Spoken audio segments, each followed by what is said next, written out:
మన తెలంగాణలో మొట్టమొదటి ఫ్యాక్టరీ అవుట్లెట్ మన ముకుంద జ్యువెలర్స్ లో లైట్ వెయిట్ ఆభరణాలు కలెక్షన్స్ ఎన్నెన్నో అన్ని జ్యువెలరీస్ పై VA కేవలం 2 to 12% మాత్రమే. విచ్చేయండి ముకుంద జ్యువెలర్స్. తెలంగాణ రాష్ట్రం కావాలని ఉద్యమించిన మొట్టమొదటి నాయకుడు, తెలంగాణ ముద్దుబిడ్డ, 2 సార్లు ముఖ్యమంత్రిగా, కేంద్ర మంత్రిగా, గవర్నర్గా దేశానికి సేవలు అందించిన మర్రి చెన్నారెడ్డి గారి వర్ధంతి సందర్భంగా వారికి నివాళులు అర్పిస్తూ, వారి పుణ్యమానే తెలంగాణ ఉద్యమం ఆ రోజు ప్రారంభం కావడం, తొలిదశ ఉద్యమం, ఆ తర్వాత మలిదశ ఉద్యమంలో తెలంగాణ సాధనకు ముఖ్య కారకుడు మర్రి చెన్నారెడ్డి గారు. తెలంగాణ ఉన్నంత వరకు, ఈ చరిత్ర ఉన్నంత వరకు మర్రి చెన్నారెడ్డి గారి పేరు చిరస్థాయిగా ఉంటుందని, మరొకసారి ఆత్మకు శాంతి కలగాలని భగవంతుని ప్రార్థిస్తున్నాను.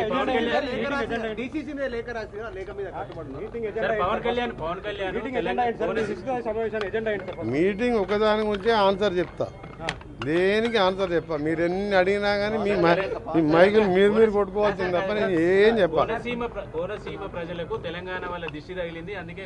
వచ్చింది మీటింగ్ కోసం, నేను వచ్చింది మీటింగ్ కోసం కదా. ఫస్ట్ మీటింగ్ 2 నిమిషాలు చెప్పండి. ఈరోజు మా ఇన్ఛార్జ్ ఏఐసి జనరల్ సెక్రటరీ, ముఖ్య అతిథిగా మా చీఫ్ మినిస్టర్ గారు గౌరవ రేవంత్ రెడ్డి గారు, పిసిసి ప్రెసిడెంట్ మహేష్ కుమార్ గౌడ్ గారు, అలాగే మంత్రులు, డిసిసి ప్రెసిడెంట్ కొత్తగా అయిన వారు, ముఖ్య నాయకులతో విస్తృత సమావేశం. రాబో కాలంలో సర్పంచ్ ఎలక్షన్సే కానీ, లోకల్ బాడీ ఎలక్షన్సే కానీ, ఈ నెల డిసెంబర్ 8th జరగబోయే సమ్మిట్ కానివ్వండి, ఇన్వెస్ట్మెంట్ సమ్మిట్ కానీ, దాని మీద చర్చించడానికి ఈరోజు, దాంతోపాటు 2 సంవత్సరాలు పూర్తి చేసుకొని 3వ సంవత్సరంలో అడుగు పెడుతున్న సందర్భంగా, 7th తర్వాత 3వ సంవత్సరంలో అడుగుపెడుతున్న సందర్భంగా 2 సంవత్సరాలుగా అమలు చేసిన కార్యక్రమాలు, చేయబోయే కార్యక్రమాలతో కూడా ఈరోజు ఈ సమీక్ష సమావేశంలో మాట్లాడడం జరుగుతుంది. పవన్ కళ్యాణ్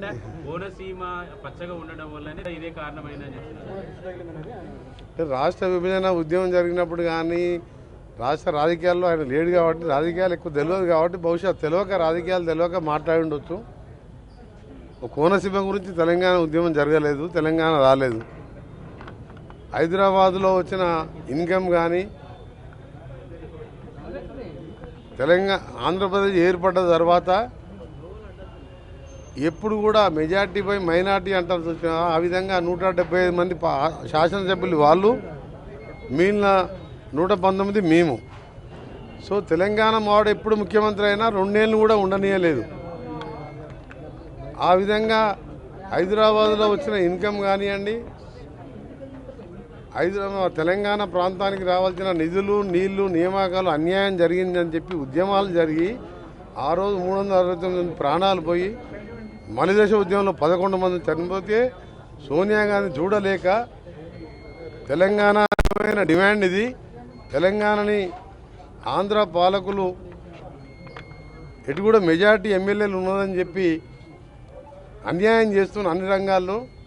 ఉదాహరణకి ఒకటే చెప్తాం మీకు, నేను ఒక తెలంగాణ ఉద్యమకారునిగా, తెలంగాణ కోసం మంత్రి పదవి వదిలిపెట్టిన వ్యక్తిగా, నేను చిన్నప్పటికే NSY యూత్ కాంగ్రెస్లో ఉన్నా, రాజశేఖర రెడ్డి అడ్డం పడ్డప్పుడు కూడా నేను ఎదురించిన కిరణ్ కుమార్ రెడ్డి గారు తెలంగాణ అడ్డం పడిన కూడా నేను తెలంగాణ కావాల్సిందని చెప్పిన వ్యక్తిని. ఆ రోజు మీరు చూసిండ్రు, ఒక హైదరాబాద్ తప్ప, హైదరాబాద్ అంటే ఇక్కడ అన్ని రాష్ట్రాల వాళ్ళు కాస్మోపాలిటన్ టౌన్, ఆంధ్ర పాటు అన్ని దేశంలో అన్ని పాటు. కానీ ఒక్క సిటీ చెప్పండి, వరంగల్, నిజామాబాద్ కానీ అలాంటి పెద్ద పట్టణాలు కూడా కనీస సౌకర్యాలు, అండర్గ్రౌండ్ డ్రైనేజ్ కానీ, ఇండస్ట్రీస్ కానీ ఎక్కడ లేకపోవడం. ఒకవైపు హైదరాబాద్లో వచ్చిన ఇన్కమ్తో విజయవాడ, విశాఖపట్నం, కాకినాడ, రాజమండ్రి, కర్నూలు, కడప, మీరు ఒక్కొక్క సెంటర్ చూడండి, ఆ విధంగా ఎట్లా డెవలప్ చేసుకున్న వాళ్ళు. ఆదాయం ఏమో హైదరాబాద్ది, అభివృద్ధి ఏమో ఆంధ్రాది. ఉద్యోగాలేమో వస్తే తెలంగాణకి అన్యాయం చేసి ఆంధ్ర వాళ్ళకు ఉద్యోగాలు ఇవ్వడం. నీళ్ళు వస్తే పోతిరెడ్డిపాడుని డ్రింకింగ్ వాటర్ పేరు మీద ఎన్టీ రామారావు 11,000 క్యూసెక్స్ అంటే దాన్ని 44,000 రాజశేఖర రెడ్డి చేస్తే, జగన్మోహన్ రెడ్డి గారు 88,000 చేస్తే, ఇలా కేసీఆర్ మన చంద్రబాబు నాయుడు గారు 12 TMs ఒకరోజు 12 TMs డ్రా చేసే విధంగా, దక్షిణ తెలంగాణ ఎండబెట్టే విధంగా ఒకవైపు కృష్ణానదిలో మోసం జరిగింది. అక్కడ మనకచెల్ల పేరు మీద మళ్ళా మోసాలు జరుగుతున్నాయి.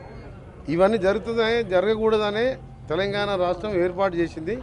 ఆ ఏర్పాటులో సోనియా గాంధీ ఆంధ్రప్రదేశ్లో ఒక్క వార్డు మెంబర్ కూడా లేడు మా పార్టీకి. అయినా పార్టీలు ముఖ్యం కాదు, అన్యాయమైపోతున్న తెలంగాణని అగ్నికి ఆవుతైపోతున్న మాంసం ముద్దలుగా మారుతున్న పిల్లల చావులు మరణాలు చూడలేక తెలంగాణ ఇవ్వడం జరిగింది. పవన్ కళ్యాణ్ గారు చేసిన వ్యాఖ్యలను తీవ్రంగా ఖండిస్తూ దాన్ని బేషరతుగా క్షమాపణ చెప్పి ఉన్నాగా ఉండాలని పవన్ కళ్యాణ్ గారిని విజ్ఞప్తి చేస్తున్నాం. మీరు మంచి ఉద్దేశంతో రాజకీయాలకు వచ్చిండొచ్చు, కానీ ఈ విధంగా మాట్లాడి దాదాపు 13 సంవత్సరాలు అయిపోయింది. తెలంగాణ 13 సంవత్సరంలో పడుతున్నది. ఈ సమయంలో గత 10 ఏళ్ళు ఉన్న పాలకులు తెలంగాణ పేరు మీద దళితుని పేరు మీద అధికారంలోకి వచ్చిన వాళ్ళేమో 7 లక్షల కోట్లు అప్పు చేసి ఒక ఉద్యోగం ఇయ్యలే, ఒక రేషన్ కార్డు ఇయ్యలే, ఒక ఇల్లు కట్టలే.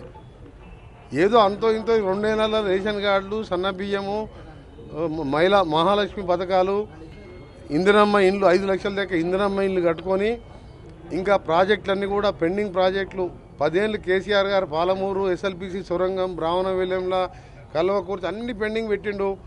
కమిషన్లు వచ్చే ప్రాజెక్టు కట్టిండు, కూలిపోవడం జరిగింది. ఇవన్నీ ఒక లైన్లో పెట్టుకుంటున్నాం మేము, ఇన్వెస్ట్మెంట్ తెచ్చుకుంటూ.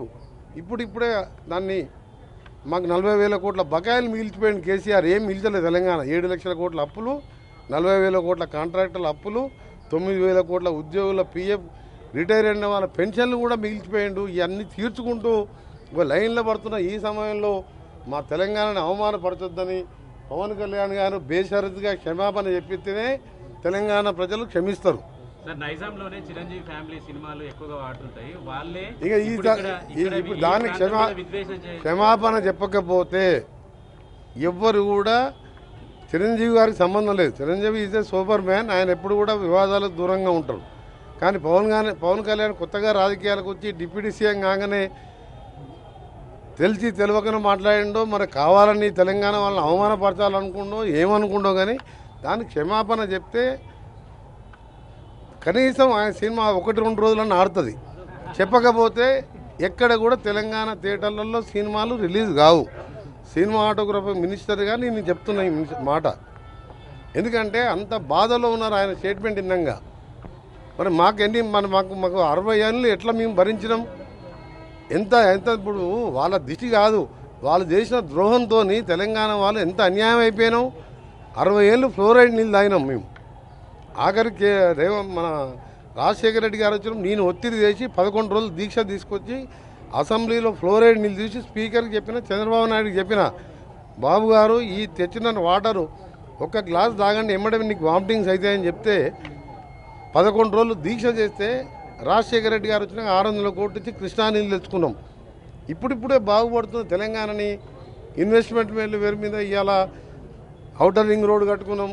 దాన్ని అమ్మేషన్ పోయిన ఆయన తెలంగాణ ఆయనే. ఇలా రీజనల్ రింగ్ రోడ్ కట్టుకుంటున్నాం. శ్రీశైలంకు 7,000 కోట్ల రోడ్ వేసుకుంటున్నాం. Hyderabad Vijayawada 8 length proud green field వేసుకుంటున్నాం. ఇవన్నీ చేసుకుంటున్నాం. ఈ సమయంలో పవన్ కళ్యాణ్ మాట్లాడడం మాత్రం నాకు ఒక తెలంగాణ వాదిగా చాలా బాధ వేసింది. బేషరతుగా క్షమాపణ చెప్పాలని డిమాండ్ చేస్తున్నాం.